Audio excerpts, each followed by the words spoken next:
Hello. Hi. It's Counter-Strike. Time on, Overpass with Dan and James. Hampus has made his way to the area where he might find a hamper. I had to do it. Every time I say Hampus, I'm thinking of Hampus. Hey James, producer Patrick's mic is on. I can hear everything. Maybe producer Patrick should turn his mic off. Nice. Thank you very much. So we've got the players moving down the long area, moving into the toilets now. Into the toilet stand. George Michael. Hashtag George Michael. Into the... He's going to get a swirly. We don't do it in the UK, but whatever. Trades coming in for, well, not really trades. It's more or less just decimation. Heroic can't even get themselves in this bomb site with more than one frag or two. Friis trying desperately to scramble his way into Hashtag George something. Michael. George Michael, I'm telling you, Let's go the T models on the Elite Crew, they look like George Michael. I'm telling you. We're going to look at pictures of George Michael later. And Are we doing it? we're going to look at pictures of George Michael. It's a group activity, is it? Yes, and then we're going to look at the source models and the 1.6 models, and I'm telling you, you'll see immediately. I'm getting a separate taxi home now.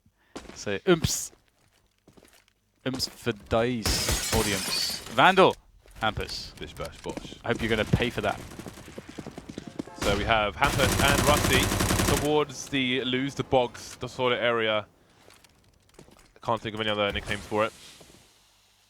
See what Heroic can do. Not the start they wanted. They won both pistols in the first match. That was a bigger passion. They didn't manage to win it. This is their match. This is their home. Maybe not in the toilets. Valde, 14 HP, picks up a UMP.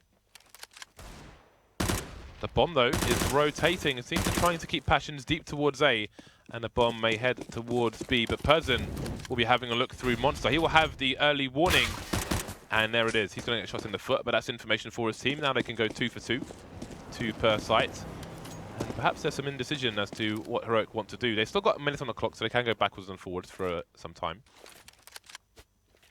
Going towards Monster, even if they want to go from short B, is going to be difficult in that situation. And they're choosing to... they know they've got the real estate close to A already. They don't know the status of short B. So it seems they're going to... take a gamble and go in this direction, but a bomb is long on its own, and that's a bit tricky. If Hampus goes for a peek here, it could all fall apart. Oh, the reload, he's got no cover! He's got powerputte powering through from Optimus Prime. The truck position is looking rather, well, it's in a state of disrepair. And Friis is going to be able to take down powerputte, but Passions will retake the bomb sites. Unfortunately, they did lose a few members, but it's okay because Heroic, they force spot, which means they cannot possibly bind this round, which means that there is time to make good of those deaths. There's time to buy MP9s. It's time to make the bank against the Glocks. This is not a good start for Heroic. This is their map. They lost map 1. It's not supposed to be going down like this. It is not, and it may continue for the time being. See, now we see something reasonable. Hampus in connects on an anti-eco, but with an SMG. This week we've seen some crazy plays from the T side specifically, when the CTs have been on an eco round. One man pushing through connector, even 2 getting ruined. But enough about that. Heroic on the buy, Friis on the AWP, as is powerputte. So Passion starting with the 1 AWP. Maybe they'll be opportunists with a second AWP if they can steal one away from Friis. Now let's see if Heroic can get their first round on the board. 2 players moving towards the B area. And they're going to start carefully towards the statue, the fountain rather. So MODDII's creeping in towards short B. No flashbang from his teammate. He'll rely on headshots, and there is a reason why. MODDII been pretty consistent shooting people in the face recently. Sees Hampus, and that's going to be a fast rotation from the T's, but they're a ways away. MODDII needs to stay alive. Hampus is going to go down. MODDII is cleaning this round out. This is pretty much a save for the CTs. One-man wrecking machine. Yeah, MODDII's so good. He is so good. And I wonder, actually, you know, what the future looks like for him, because I still feel like MODDII is, like, yeah, obviously he is the star player of this team. There is, to me, no question about that. There is no question whatsoever. And I do wonder, you know, how the trend will continue to work with him as we watch the MODDII hunt down the rest of the players. 4 frag. know where Rusty is now as well, so he is probably not long for this world. Is MODDII going to go for him? Yeah, he's actually... Oh, no, he's just sitting on the A side. But yeah, it does feel like MODDII can definitely hang, absolutely hang with the guys in the Tier 1. Absolutely. Like, you know, from a skill perspective, there's no question. So you do wonder if, let's say, Heroic aren't able to break through, you know, how strongly is he tied to that team? Because I'm sure there will be other teams in the Tier 1 that might look to MODDII. FaZe? Actually, I mean, the thing is, he has the skill, I think, to be on that team. A team which is basically just individual skill. The problem is that they don't need more individual skill. They need... he could help with the direction as well. I hope so. I don't know how he is inside the team. Both teams on the buy. Valde's going to take some damage from that grenade. Ooh, the follow-up spray can go in both directions. So that's 1/3 of his life gone. Nice free fires coming in towards a short position. Yeah, some players have said recently as well that MODDII is one of the most annoying players to play against. Oh, I thought you were going to say to play. Said it didn't say. I mean, I'll leave you to comment on that one then. Because that was his reputation, that people didn't like to play it, and that's why he jumped around from team to team previously. That was the explanation given. But of course, MODDII's always been legendary from an individual perspective ever since the 1.6 days. So, yeah, we'll see. We'll see. And you can see why he can be annoying to play against. He is really wrecking Passions at the moment, but in comes the play. Nice kill before the push. The set piece is executed onto the B bomb site. Snappi going around the water. It's going to be MODDII that saves him, though. I think that was Snappi's job, but MODDII's going to take that away from him. Pick up the frag. Snappi can plant the bomb, and Passions down to 3 now. Against the 3 of Heroic with the bomb planted. Right then, how do they go for this retake? They've got a Molotov and a flash. Could get the molly towards short perhaps. Valde spotted, but a spray isn't there for Rusty on this occasion. And now things are awkward for Putte. How does he push forward without getting split by these players? 20 scout no less. Now he's the last man standing, and it's time to run away. Heroic are going to get some consecutive rounds on the board, and this is going to be crippling for the CT economy. I'm not sure if powerputte was actually going to escape the bomb blast in this situation. Well, MODDII may not allow him to do so. He's making some noise though, so Putte expects him. Going for the no-scope, but MODDII, full health, won't be touched. I love that as well. Because of the bomb blast, MODDII has so many opportunities to get that frag.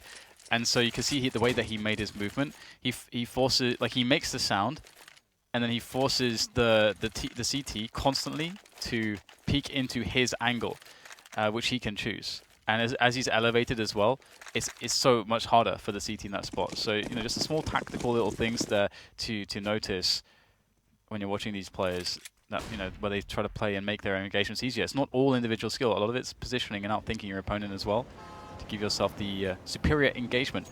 And Passions, I mean, we can start to see that they're having a hard time. I wonder if this will be basically the opposite of Mirage, whereby on Mirage, Passions lost both pistols, yet still were able to have a very strong map, in fact, winning it. Heroic, they lost the pistol. However, we're seeing, I think, so far in the early days, a lot of strength from them.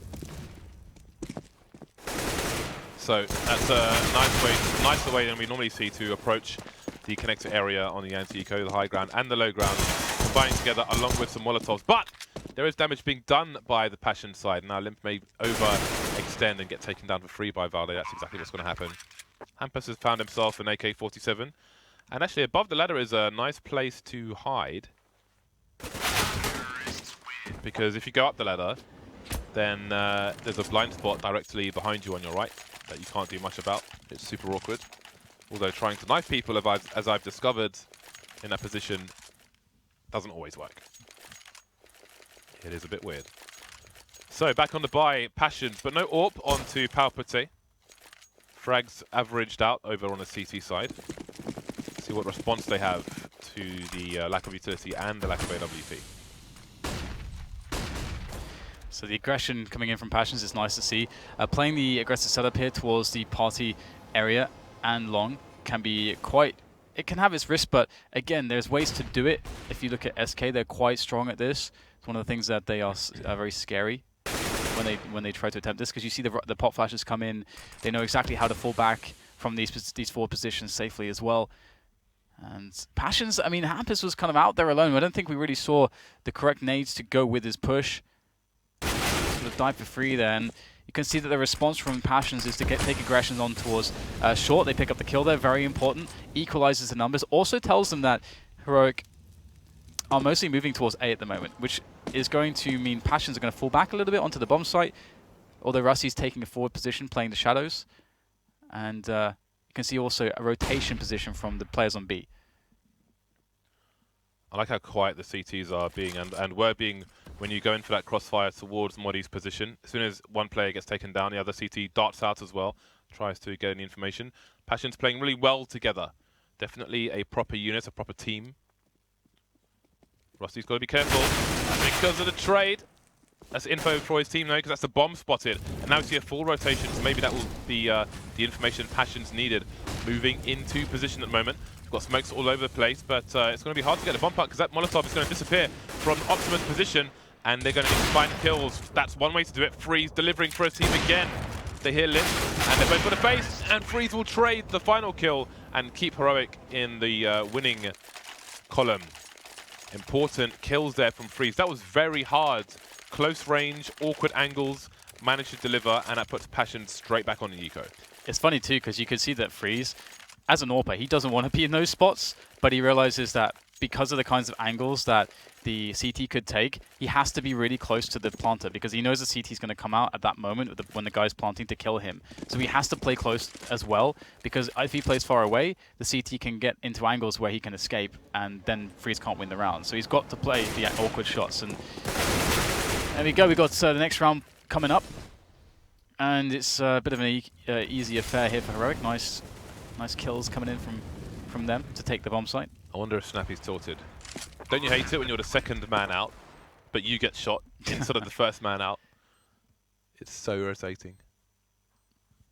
Poor Snappy. So Passions, can we see the scoreboard quickly? Because, yeah, maximum loss bonus is coming their way. In fact, after the pistol and the 2 ecos or whatever, they haven't won a round yet. That doesn't bode well going forward in the first half. A good start with a pistol, but ignoring those is basically 4-0 from the buy round onwards, soon to be 5.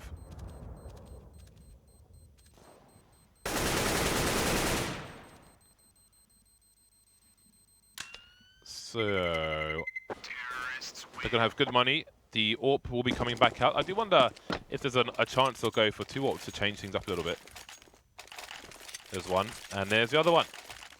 A different approach coming in from Passions. Good old Passions. Rusty and powerputte on the AWP. Okay, we're going to get the Fallen-esque peek. Because with Fallen, he always has support when he goes for aggressive plays. And, you know, person to flash for you and so on. But we get the walk, the explosion play, the contact out of Monster straight into the B-bomb site. And Limp, he's surprised by this. Wow, the crab walk spray down, of course, works every time. And that's going to be the frag onto MODDII. An important kill to get, an important player dead.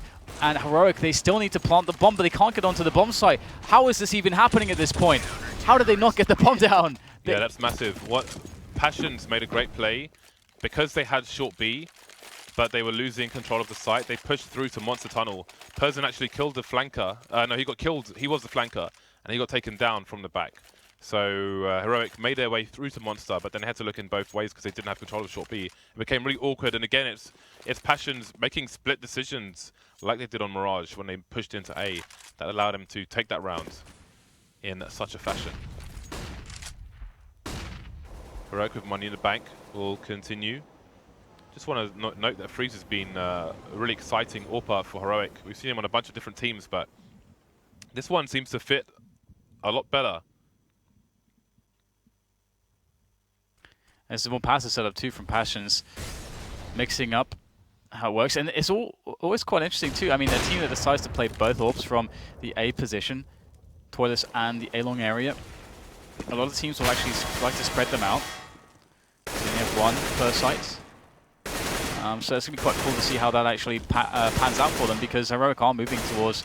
Well, I mean, they're not necessarily moving towards A, not committing. They are still in clearance mode. But with a frag onto one of the A players, an AWPer no less, which they will realize, they might start to feel a bit more compelled by the decision to go towards A. However, they don't have any control towards B, so Passions can very easily from this point rotate players. And that's what they start to do. Yeah, exactly. They're starting to do that already. Hampus has to wait patiently because of that Molotov. Valde is going to offer himself up. Got to move back because the molly is spreading. And Hampus is just holding down the A-site on his own. 3 more players to deal with now for Heroic. Snappi waiting for him to offer themselves up.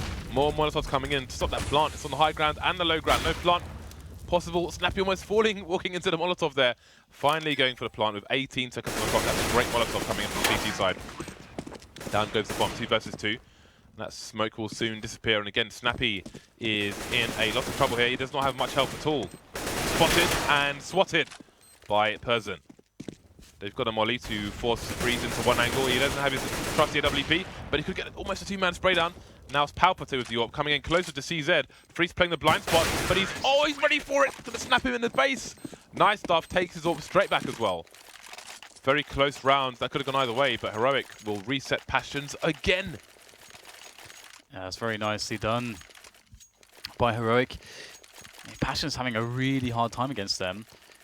One thing I want to see, I hope we get to see more and more of, is just MODDII taking liberties here. And the other thing that can work out quite well is, as we've seen, is Friis just trying to open up things towards A-Long with that AWP of his. He knows that position very, very well. And Snappi will be going for the entries here towards that toilets area. Gets dinked. Don't want any more to do with that, I don't think, as they are just playing against pistols. No need to risk dying. Let another teammate handle the forward push.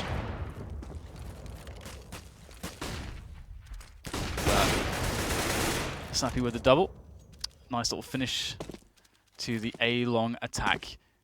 I think it was Pain Gaming, the Brazilian side who favoured Overpass, who had a Molotov from around the fountain area, or kind of between the fountain and the birthday area, onto the tree position on long, which was really cool and makes it hard to have that 2-man setup for CTs over towards long.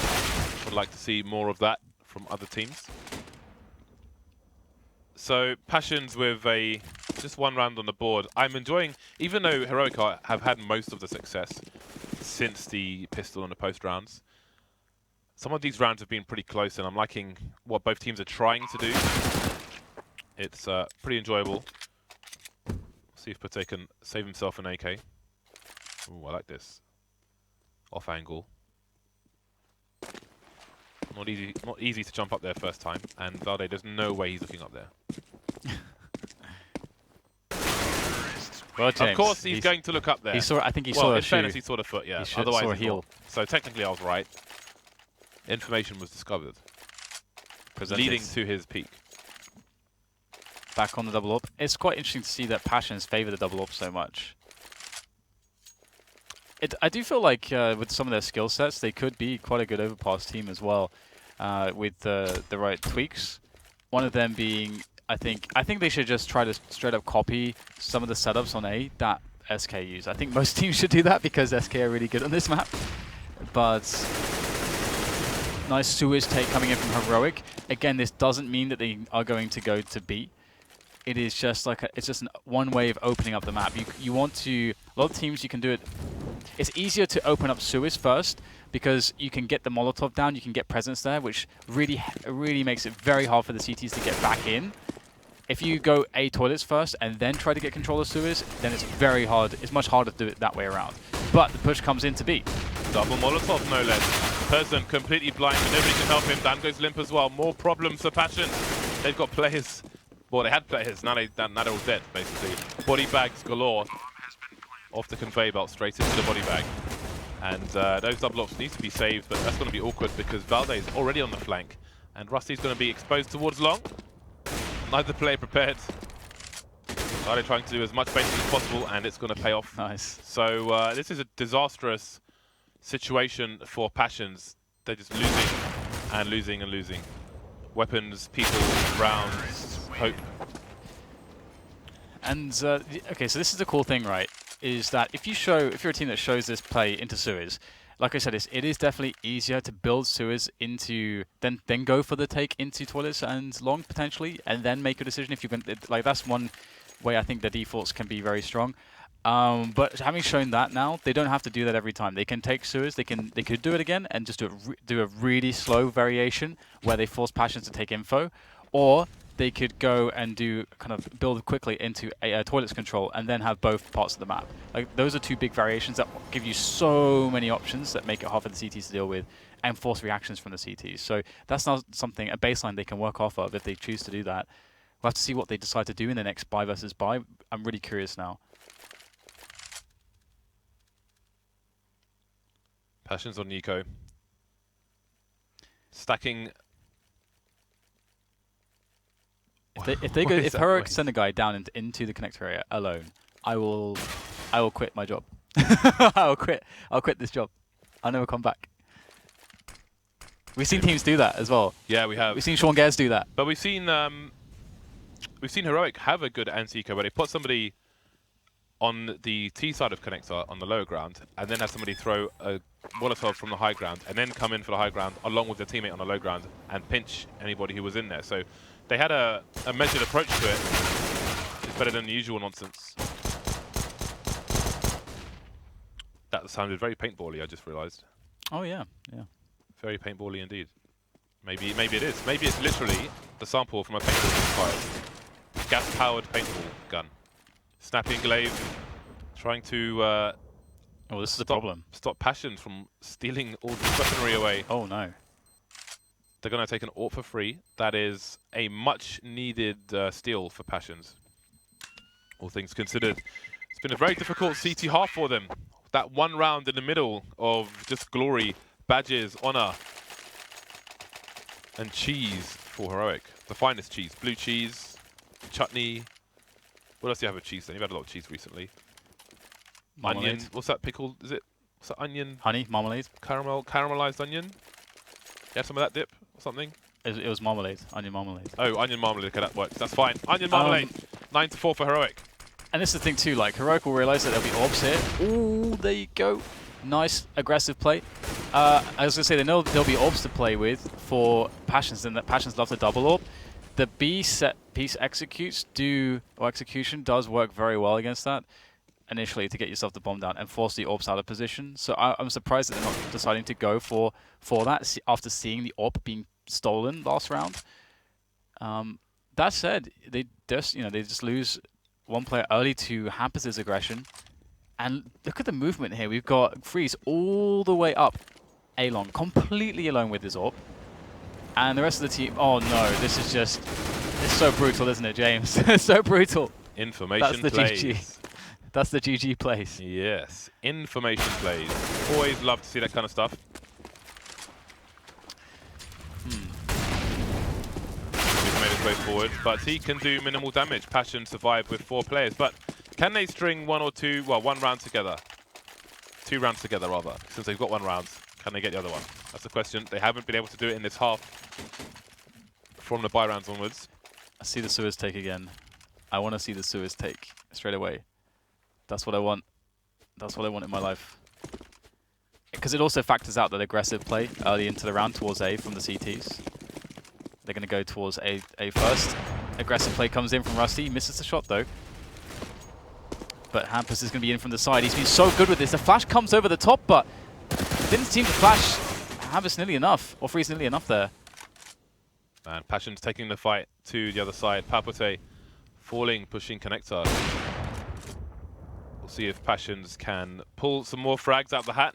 Heroic still have their options available to them, but they're moving towards the B-bomb site, which appears to have been abandoned by Passions. Stacking towards A. They've taken the gamble, but they've made the wrong gamble.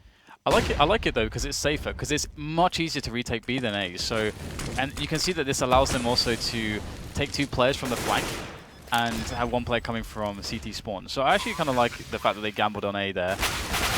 But the smokes, wow. I don't think he could see anything of MODDII there. That is disgusting. Perrzon go down to 3, leaving Limp in a 1 versus 4 on the last round. Never a nice spot. Good headshot to start things off. Needs to get himself some more 1v1s. Glaive will win the second one though. So 5-10 in favour of Heroic. They're looking pretty good. We'll see if they can close it out. They lost the first pistol. Can they win the second? Yeah, they're looking really good. Heroic, again, it kind of does feel like how Passions looks like on Mirage. That confidence, that's comfort that they had, seemed to really outshine how Heroic felt on Mirage. And it seems now to be the opposite case on Overpass. But it seems quite clear that Heroic are very, very confident on this map. And I think they could even have taken a lot more rounds here, to be honest, against Passions. Potentially even getting the 12-3 if they had opened up some rounds a little bit differently. MODDII hitting the shots that he's hitting too. It's always going to be very helpful. And let's have a look at the pistol strategy for both teams. There's a lot of interesting stuff that we've seen in the past on this map for CT pistol strats. The NIP P250 stuff I really liked. But here we go, we've got the play into connector. Very important location for the CTs, a bit like short on Dust 2 for the CTs. Ooh, didn't expect Snappi. That's a problem. Snapping head, snapping necks.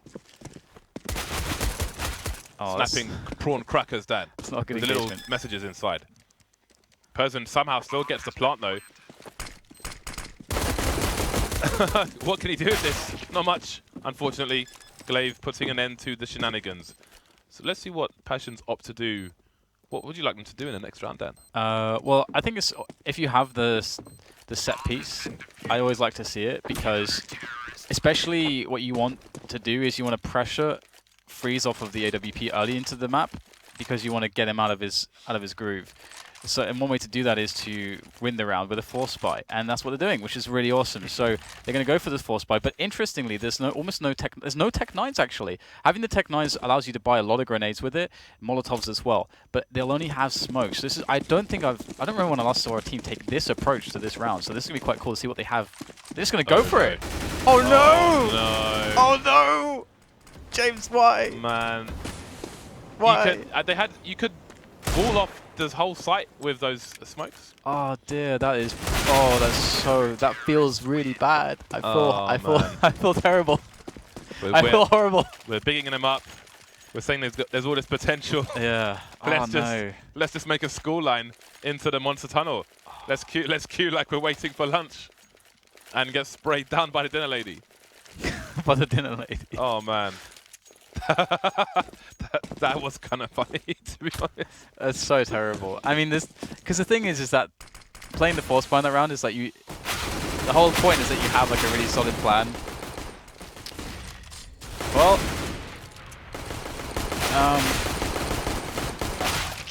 for example, what a lot of teams would do, I would say in that position, is you have at least 2 players with Tech 9s at least, so that you can have some extra grenades, and then you play into sewers. You play it really fast-paced, you overwhelm the CTs, you may or may not have enough grenades, and you go for the split there. You go for a split, or even the 4-1 split can even work for sewers, one monster. Just a split of some kind, with some more grenades of some kind. And it's going to be a little bit more effective. That is just, well, we don't want to be outcome-oriented, but that can obviously go like that more than one time, so... That's unfortunate. Yeah. But we've got to move on. We're moving on. The 5 AKs are out, and Passions are starting slowly. Now let's see what their T side have to offer, and if Heroic are prepared to deal with it. One would imagine they might be. Has proven to be a good map for Heroic. Bomb left passively for the time being. Glaive starting to push. Oh, there's a 2-man push, and Hampus is forced back actually. He's not going to take down a single player. That is monstrous. Tons of information for Heroic. Passions are pretty deep towards A, at least Limp is. And they've got no eyes towards B, so they may feel like they are being funneled towards the A site, but Snappi's going to continue to push. The trades will go in favor of the CTs, however. That's really interesting from Snappi. They're taking one-on-ones now, it seems like. The Passions, that is. Like, Russ is going to come in, boom. There's no trade possible.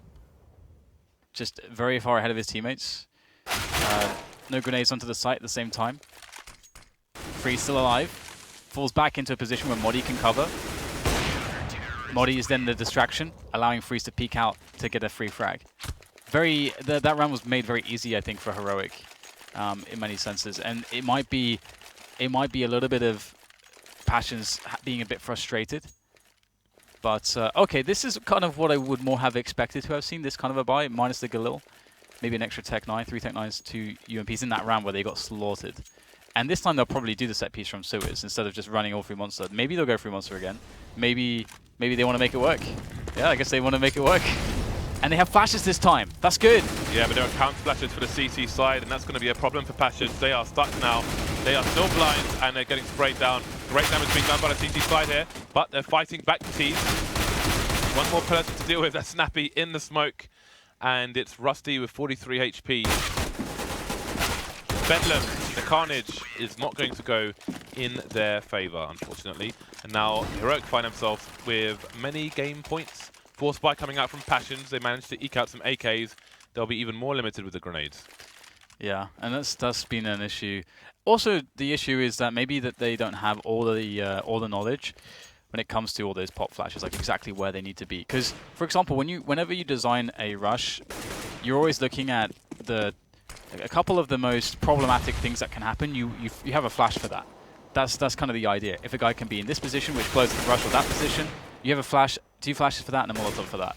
And you know, that's sort of the thing that we didn't see on some of these pushes for Passions, and they really get eaten up by the counter grenades, as you pointed out, by Heroic, who seem very confident in how to counter grenade these spots. Oh, the feet are exposed. Nice position from Glaive. That's an easy frag for him. We'll be able to continue the hold on to Suez, and also that frag. It means also for Passions that they feel they don't feel confident at all now in going towards B. I mean, this allows Heroic to play 3 players on A now instead of just 2-2 because of the position of Glaive, which means that Passions are forced to go there, and they know that. Once again, Passions have their options taken away from them by force. Yeah, are they going to decide to try to go back? They could try to do it. It's just very risky. Friis with 3 places to look, and he's still delivering again and again. 4 versus 2. You know the other place has got to be here. One by one they'll go down. Perrzon doing what he can, but that's going to be a pretty monster map for Heroic. They come straight back with that one. Yeah. I think we expected him to win, but maybe not in such a strong fashion. I think we could see it at certain points that Heroic, well, I mean, they look confident, but their opponents' Passions looked a little bit lost at certain spots. Like, okay, how do we want to do this, but how do we do that correctly? I mean, just some steps are missing, I think. But also, I love like some of the small tactical touches we saw out of some of the just pure individual plays from players like MODDII, how he's able to outplace people in one-on-ones and so on. But also with Friis and MODDII on the A bomb site, you see this spot where there's so many times, like right at the end there, Friis can take his shot. He's not going to re-peek that angle. He's going to peek maybe another angle. When he peeks that angle, before going back to the original angle where players from there will be focused on his position, he lets MODDII, he lets the T's go deeper to find him, and then that puts them into MODDII's positions. Now MODDII shoots at them. If they don't get that kill, they're looking at MODDII. Now Friis peeks out again. So it's like they have this good rhythm and understanding of how each position comes into play, and that's just from like great routine, trust, and good execution. So really nice from Heroic, to be honest. Yeah, very nice from Heroic. And for Passions, I think from the demonstration of their what they're capable of on Mirage, we can see that they can easily learn to be stronger on Overpass and then become more of a dangerous team. And I definitely hope that roster sticks together, because you can see they're definitely a solid unit, and there's just some learning to do on this particular map, which was the pick of Heroic. So I look forward to seeing more of them. So that's us done for today. We'll be back with North America tomorrow. SK will be in action once again. We will see you then.